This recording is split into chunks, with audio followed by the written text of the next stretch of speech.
session. So my session was really focused on introducing you to NFTs, and we've talked a lot about this. It's not going to be the traditional, like, let me explain to you what it is. Well, a little bit it'll be that, but it won't be like the basic 101 stuff. Not for long. So my name is Mack Hendricks. I am the co-founder of Detroit Black Tech, which is the sponsor for Hacking with the Homies. So I've been a software engineer for a very long time. I um, I got my first computer in 1984. My dad bought me my first computer, and it was a Commodore 64. So I've always loved software development. So I won't bore you with who I am too much, but if you have any questions about me or you want to know more about me, just go to mackhendricks.com.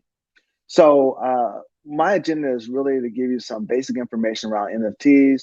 I have, again, we want to be highly exercise driven here. So I want to take some time for you to go do some exercises around this. They're not like complicated exercises. They're simple.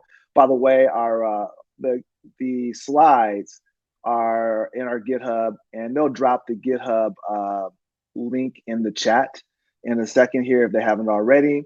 And there also is at the bottom of my slides. So excuse me. So I'm gonna do some NFT basics, and then I'm gonna talk about NFT like storage, like where is these NFTs stored. We'll do an exercise to kind of validate where the NFTs are stored, and then purchasing NFTs. I'm not gonna spend too much about purchasing NFTs. That's a pretty simple process. I'm just gonna talk about some of the royalties, some of the concepts around that. But these concepts are very similar to what you do today if you wanted to buy something from Amazon or if you put something up to auction on eBay. So those things aren't that complicated. I really want to focus in on the storage side. But let's talk about like NFT. Like, what's the definition? And this is, obviously, you all heard it. It stands for non-fungible token. And if you really look at what an NFT is, it's really a unique digital asset that can be created by a single entity. And I guess it doesn't necessarily, and when I say a single entity, it could be a person or it could be a team of people and registered on a distributed ledger. And that distributed ledger is the blockchain. The creator of the asset can define a contract that defines how royalties are actually received each time the asset is resold. And the royalty amount is for the lifetime of the asset. So this is kind of based on what we kind of talked about in the morning keynote. Is really around which really gets me excited. Is really how do I build more utility into NFT. And when you hear the word utility, just to be clear, that just means that giving the NFT more purpose, which allows it to drive more value. So in the case of, let's say, for instance, our NFTs, which are tickets for the conference, people who have that NFT will also get access to, next year's conference, and they're also going to get other perks that we do throughout the year. And I'm not sure if you noticed, but we made the cost of the NFTs lower than the cost. So we have like two types of tickets. One was an NFT and one was just a regular ticket that you would pay with a credit card. It was by design that we actually made the cost of the NFT cheaper because we're trying to incent people to actually purchase the NFT. Now that didn't work. I think we only got like 5 people that bought the NFT, but that's okay because we wanted to learn from this and figure out how to incorporate this in future iterations of our conference. So we look at the history of NFTs,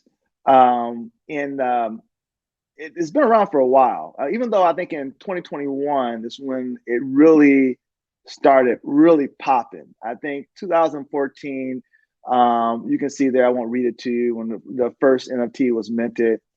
2017, I started hearing about crypto pumps. And again, I was in that mode where I was like, ain't nobody gonna be buying this, man. This is a JPEG, or this is just a PNG. This is just an image. Nobody's gonna buy this. And it really was 2021 where you started seeing the boom happening, where you start seeing a lot of different communities and projects start taking off. And I started hearing people that I know and trust starting to get into that whole market. Let's see, let's see here. And hopefully you guys can see my screen okay. Let me know if that's okay now. Because I think you guys my screen is really big, so you guys may not have been able to see it. So I'll keep it in this mode. I got some feedback that my screen is too big, so that's okay. So if you look at some of the Black NFT projects, it's the Mona Lena, which is super popular.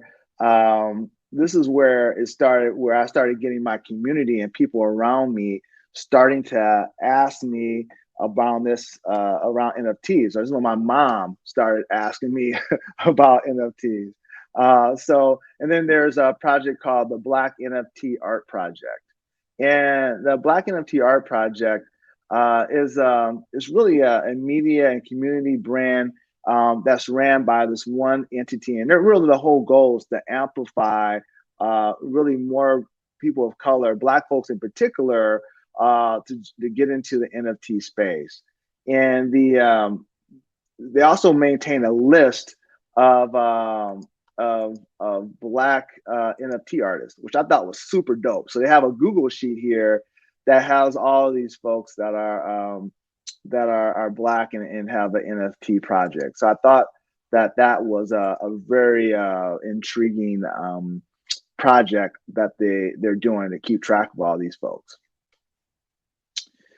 All right, so the next thing is I wanted to really look at look at this as a kind of blow this up a little bit. I'm sorry, I'll make this a little bit, hopefully you guys can all see this, is really kind of talk about how all the pieces kind of relate, blockchain, crypto, and NFTs. If you look at, the this drawing here, and if we kind of follow it through. So if you look at the NFT marketplace, this really allows you to search, buy, and sell NFTs. So there's multiple marketplaces, but kind of think of it as Amazon, right?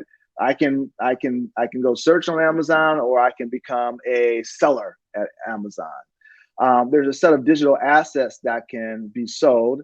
In this case, it's NFTs is what we're talking about. And NFT, it's not just a picture. It's any type of digital asset that you have. It could be tickets. It could be a picture. It could be some other 3D model. It could be any digital assets that you have, and it actually could be a physical asset that it could be a digital asset that represents a physical asset as well. And then obviously, in order to purchase the NFTs, you need some currency to do that. And this is what these tokens allow you to do. And then at the the lowest level here is the blockchain, and that's what keeps track of all these transactions. And what kind of wires everything together here is what's called smart contracts. And these are basically little programs that actually run on the blockchain. So the tokens are implemented as a smart contract, and the NFTs are implemented as a smart contract at the end of the day. So the way I look at it, for those who are computer scientists or software developers, I kind of look at these the marketplace here as being a web UI, and the API allows me to. I'm basically creating smart contracts that lives on a database. In this case, this database is the blockchain. So I don't necessarily need this web UI to create NFTs. It's just easier for the end user to do it. But I could simply sit there and build up a NFT. The NFTs are are smart contracts, and the smart contracts follows a standard. And we'll talk a little about those standards in a little bit. So let me just take a pause real quick and see if you folks have any questions around this diagram. Does this diagram make sense? Am I missing something from this diagram? I'm very open to getting feedback and obviously getting better. This is a new space, so please let me know if there's something that that I need to add, or if any comments on that. So we'll take a couple of seconds and see if you have anything.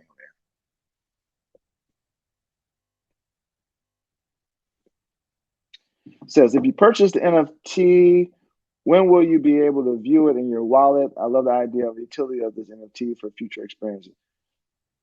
So good question. So it depends what wallet you use. Like the only wallet I use for buying NFTs is the Coinbase wallet. So whenever I purchase an NFT from Coinbase, it actually it shows up in my wallet. Now it sometimes takes a minute because the way blockchain works, right? The way it works is basically is all about, depends on what blockchain you're using and what protocol it's using for being able to validate the transactions.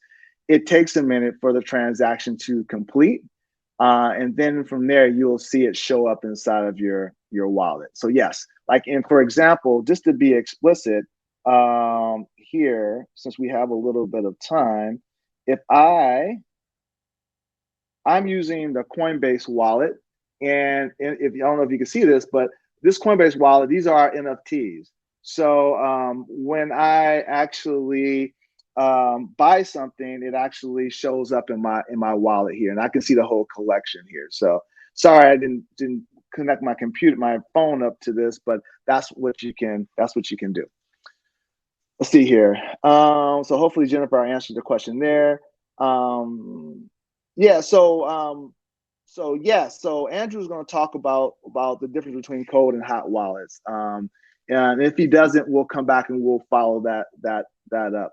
But all the things I handle right now, just personally, most of my stuff is a hot wallet.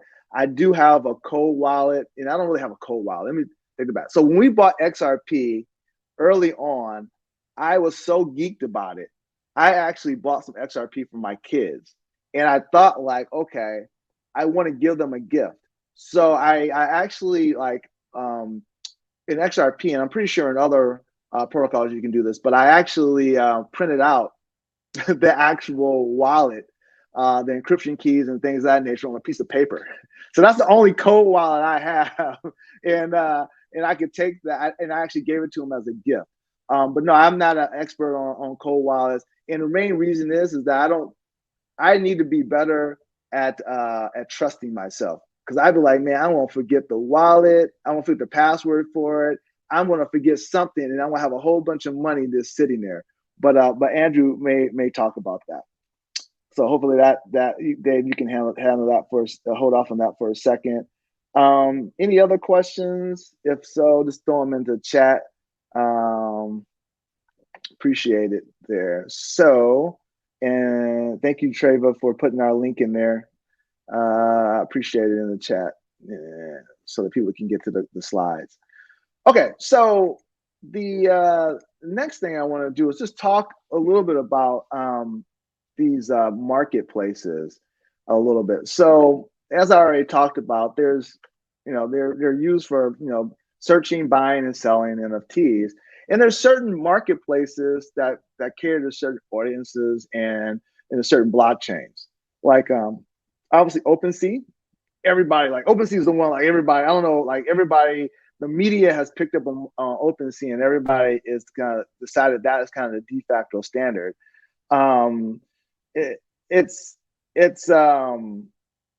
It primarily focuses on Ethereum blockchain, which has a lot of high gas fees. Now, it also, what you'll hear us talk to is like, it also supports a level 2 protocol, such as Matic or Polygon.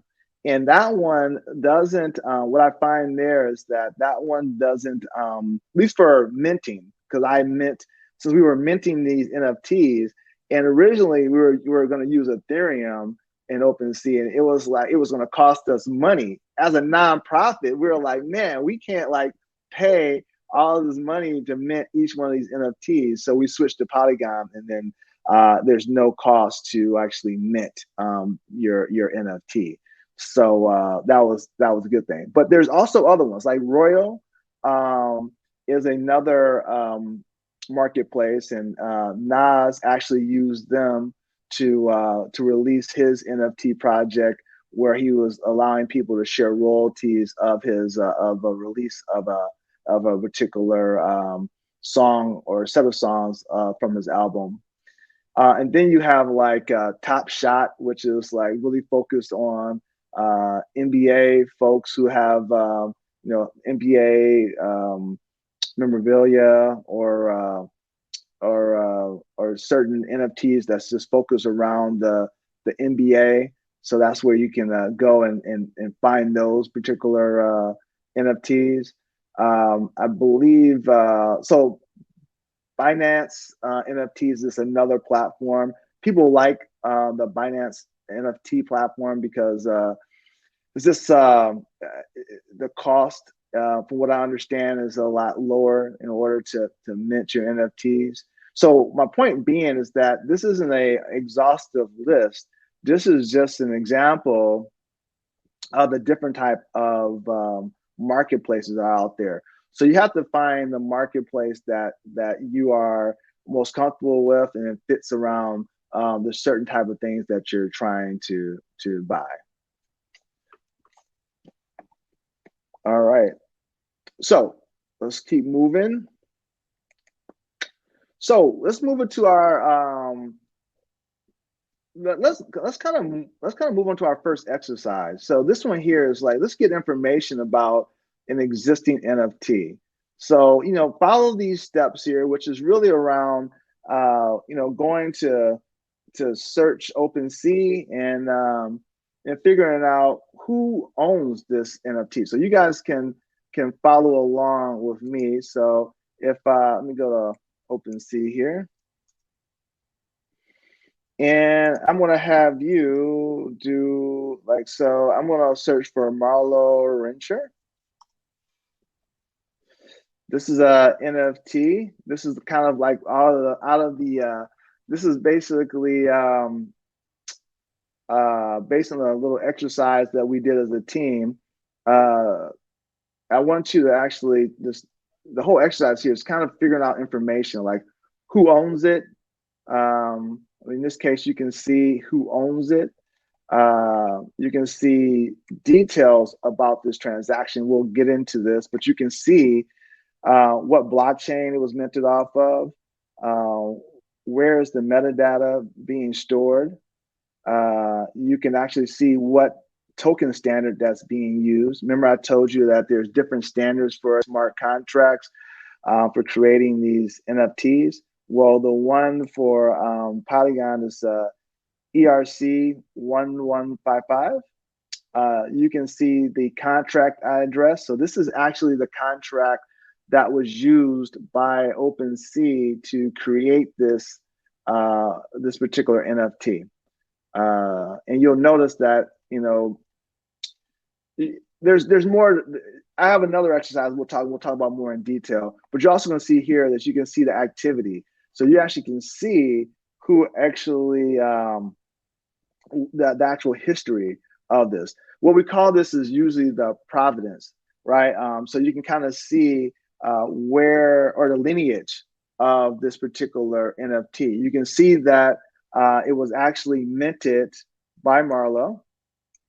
And then it was listed by Marlo. This is what we're testing, right? She was nice and she listed it for 0.001. I made a bid for it.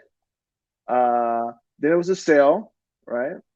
There was a transfer to me. Then I listed it for 002.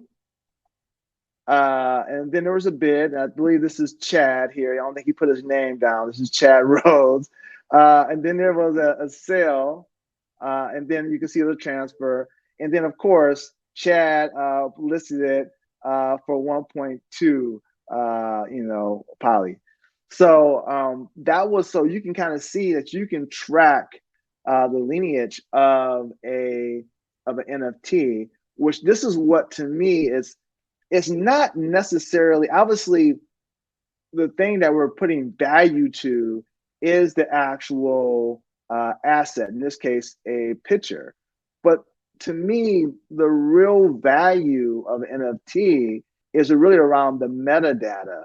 And this is all the metadata. Well, this is the transaction history. So this is all the transaction history is what makes this very interesting to me. And then we'll get into next is like the actual metadata that actually that represents this particular image. And when I say metadata, what I mean by that is that there's some there's a set of, like, think of it as a when you actually buy something and a packing slip comes with it, or a bomb which contains like a list of all the materials that goes into a particular product. Well, there's something like that for this particular NFT that kind of gives you all the details and specifies where the NFT exists, where the actual physical picture exists. So we'll get more into that. So I want to take a this kind of stop for a second and see if you have any questions around this, and as you take the chance to go and look for an NFT. Maybe there was another NFT you were interested in, but was there anything that you were wondering about here? I'll take a few seconds, let you folks think through it.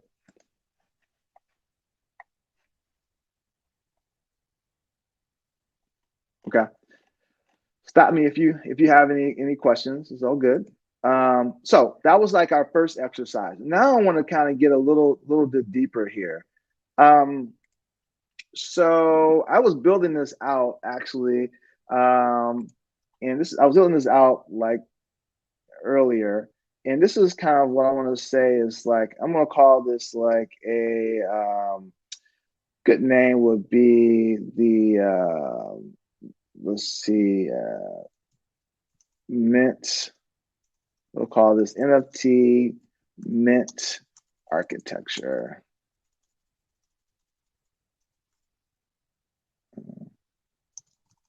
I don't know. I'll come up with a better name later, but really what I'm trying to show here is kind of what we talked about.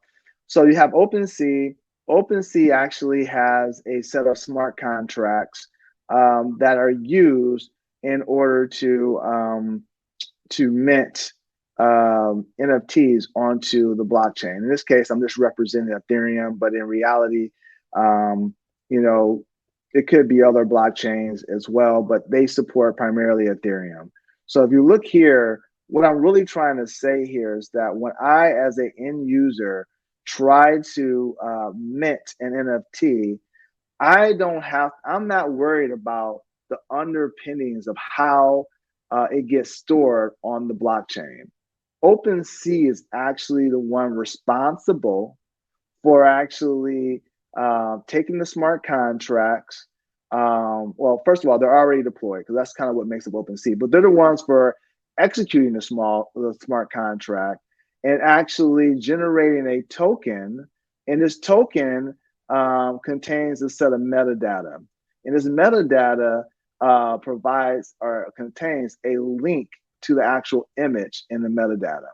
So that's really what is the flow that's going on here. And this kind of brings us up to like the storage of a NFT. So let me stop for a second. I see there's some questions here. Let me answer these. Let me see if there's anything I need to answer. How can you verify that the NFT that you are purchasing on OpenSea is not a fraudulent, stolen, duplicate, or unauthorized NFT? So Jennifer, you hit it right on the head, right? It's very difficult. It's like there is no way that I know of that you can do that, because at the end of the day, I can actually take a copy of this image but it's just like anything else. Like right now I can go take one of my wife's purses and I can actually go down to somewhere and probably get a fake, Louis, Gucci, whatever type of purses she has, and try and sell it. So it's the same problem, and we were hoping that NFTs kind of solves that problem, but I think we're early on still. So I can, of course, I can actually make a copy of this NFT, download the image, and then I can actually, um, mint it on another marketplace. Like, who is stopping you from doing that? Nobody. So I feel like there needs to be a higher level protocol that these marketplaces actually communicate the information about what's actually being minted, so they can actually stop and prevent fraudulent activity. I just don't think we're there yet. So that's my take on it. I think there's a lot of work that needs to be done there. Let's see, Dwayne. My biggest complaint with NFTs is that their art sucks, but your gallery is dope, right? Right. Um, I think Ray had a comment as well, way up there that I may have missed. See, I brought my NFT on OpenSea so that it's not in Coinbase, right? So, so Coinbase is two things. It's an exchange and it can be a wallet. So for me, my OpenSea, and I'll just show it here. The way I authenticate to OpenSea is through my Coinbase wallet. You may have actually purchased yours through, maybe you use your MetaMask wallet or your wallet connector, some other wallet. But the reason why I use Coinbase is a couple of reasons. Number one, I use Coinbase for transactions, and and secondly, it was really easy for me to get the Coinbase wallet, and it made sense to me. So I connected it with my Coinbase wallet, and when I do that, I'm already authenticated. But if I wasn't authenticated, it would prompt me to do something. Like if I want to create an NFT for right now, see, I'm totally authenticated right now. But usually, if I try to create an NFT, it will actually my Coinbase wallet on my phone will prompt me to validate this is a valid signature, a valid action that's about to happen. So to answer your question, your NFT is going to be stored in where if your wallet supports NFTs, whatever wallet you use, your NFT will be there. I don't think MetaMask, and you guys correct me, I don't use MetaMask like that. I don't, at least for not for buying NFTs. I don't think you can see your NFTs in MetaMask, but somebody correct me if that's wrong. All right, good questions, good stuff. This is what we're here to do. Okay, so here goes the thing I really wanted to like talk through a lot on is let's see, let me make this a little bigger. Okay. Is like, so where is NFT information stored? And I really wanted to focus on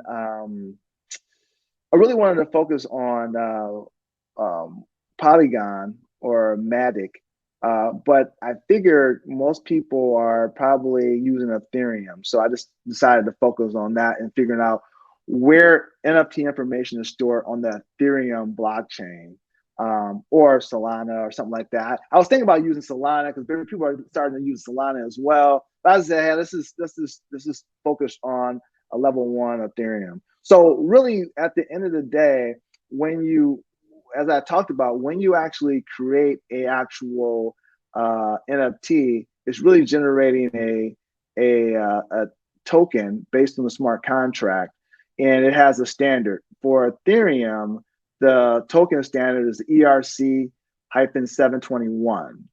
And inside of that particular standard, you specify a URL basically that points to the metadata that's inside of that makes up your particular NFT.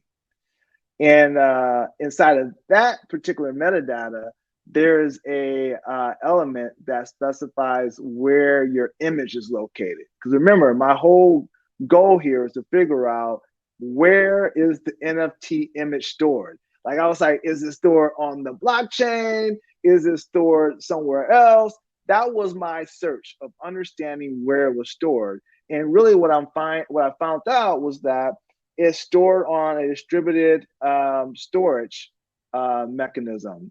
And the common one used today, and the most popular, is the Interplanetary File System, IPFS. So if you remember Napster, for those who are old enough, it it is very similar. It is a peer-to-peer network for storing and sharing, the data. In this case, NFTs, but it could be anything. You can use it for anything. But it just so happened that it uses it there. So I wanted to kind of take us through an exercise of what that kind of looks like so we can kind of understand things behind it.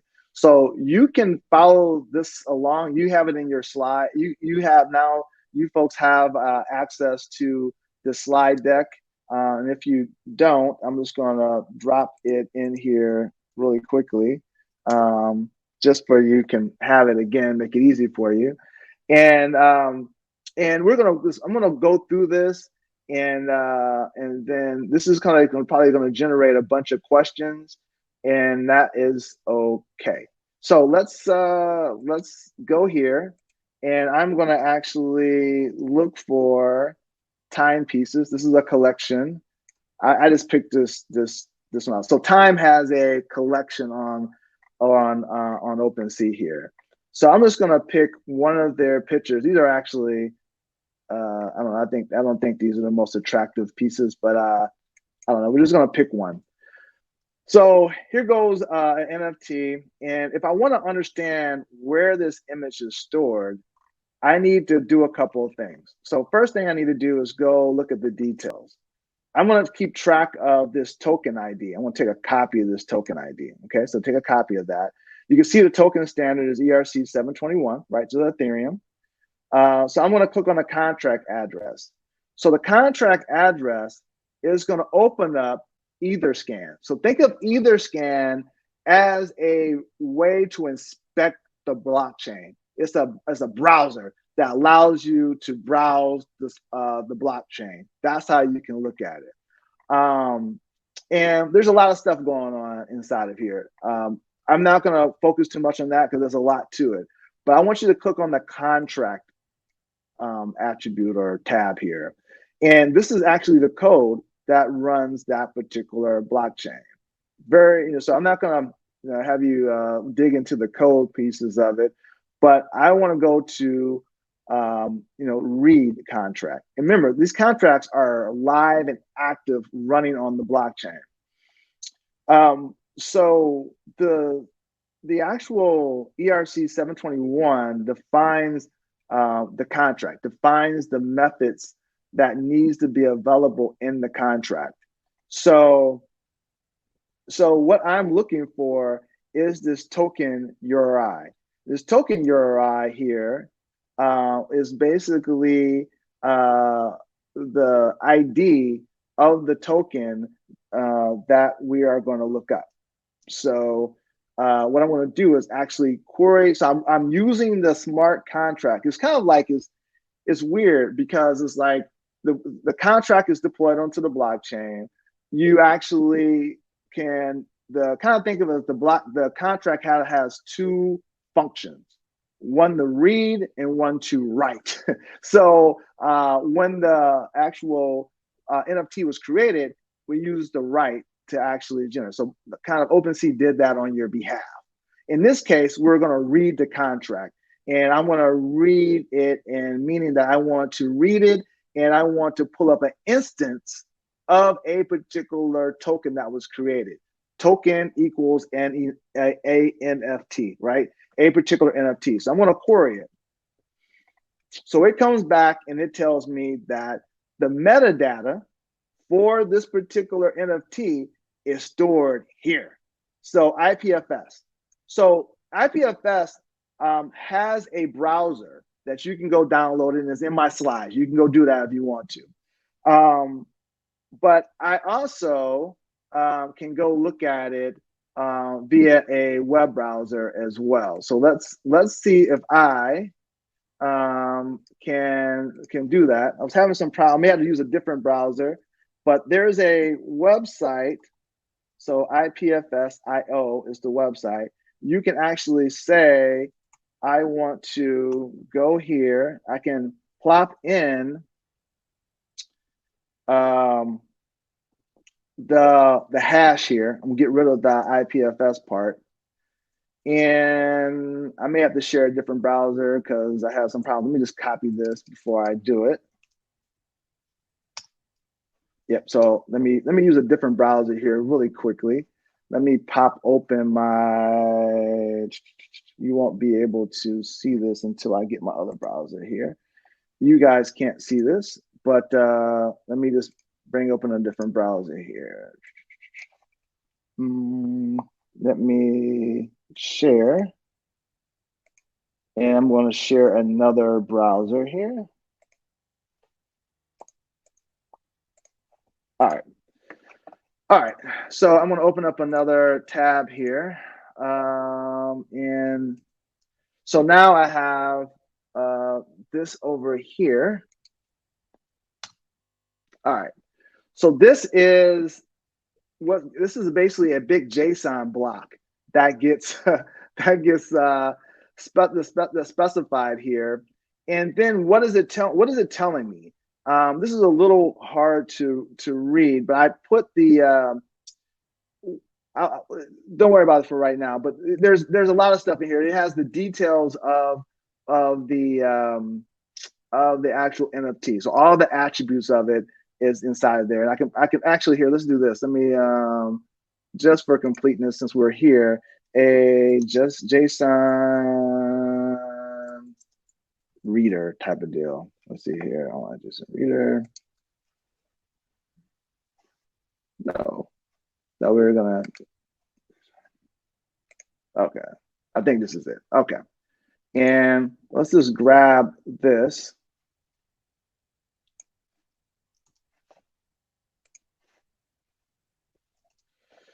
And all right, cool. So that makes it a little bit easier for us to see here. So the name of it, and this is the location of the image, the description of it. So all the stuff we saw in OpenSea is here, okay?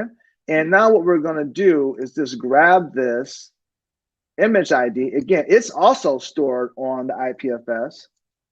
And I'm going to go here, replace that with this, and this is the image. So this is how you actually will, it's like a two-hop process. You got to get the metadata for the actual NFT, and then from there, you can actually find the address or the address to the image of the actual NFT. So I hope that helps you understand that where these things actually live. In this case, it's living in a distributed data store. Again, think of it very much like Napster. So it's distributed. That image is distributed everywhere. So anyway, these steps are in my slide deck, and I wanted to make sure we had we did that so you have a better understanding of how this works. So I want to go back, and the next part of it's not my slide deck. This is my slide deck here. Let me reshare my screen so you can actually see it and go from there.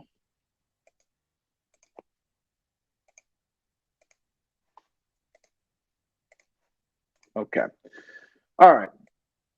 So yeah, I'm running out of time, but that's okay. So anyway, all the steps are here on my Git repo. You'll see a example of what the metadata look like, even though I already showed it to you. This here, the next exercise, I'll leave this as an exercise for you.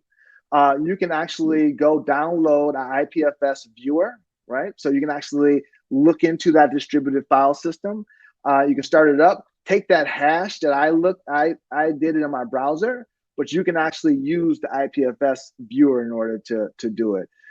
And then my last section was really on purchasing NFTs. And I didn't really have much there. I didn't have anything there. Actually, I was just going to walk you through how to purchase NFTs, but that is something I'm not so worried about. This is really about creating an NFT. It's really what this workshop's about. So with that, let me go ahead and take some questions that you may have. I'm sorry we ran through a lot of stuff today, but I wanted to give you a little bit of a little piece of everything, a little piece of not everything, a little piece of all the different aspects that goes into minting the underpinnings of an NFT. So let's see what questions you have for me, because I know you probably have some. Yeah. So Ray was like, "Are we going to learn how to promote our NFTs?" So yeah, no. So we weren't planning on talking about promoting them, because I think it's a good question though. You definitely do need to promote your NFTs, but I think the same concepts apply to promoting anything. Social media, Discord. You have to build some community and get some people excited about your project. And I know that's it's easy to say, but it's kind of hard to do, right? Because there's so much noise going on out there. How do you get people excited about your project when there's so many other projects out there? So to me, I think it's like finding that community. And I think actually what Marlo said earlier was intriguing to me. It's like, build up some following, and then transition them to your NFT project. So if you already have a following, figure out a transition strategy to get them over there. Where was the NFT ID? Okay, Dale, let's say here. So there's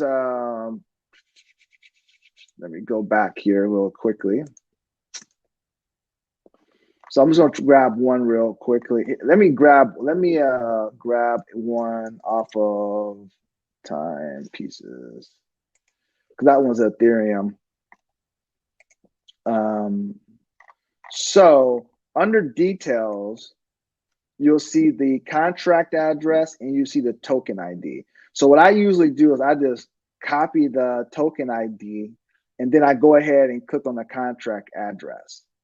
And from there, I go over to contract, and then I click recontract. I'm sorry, it's so many buttons. And then I go down to token URI, because that's what I want. I want to find out where is the metadata of this particular NFT. And I click that, and then it gives me the link to the metadata. So. Oh, and Andrew has a brief example where you mint on an NFT, so that's great. Go take a look. Okay, cool. All right, cool. So I think unless you guys have other questions for me, I'll be around for the rest of the day, obviously. So I'm gonna go ahead and turn it back over to Andrew.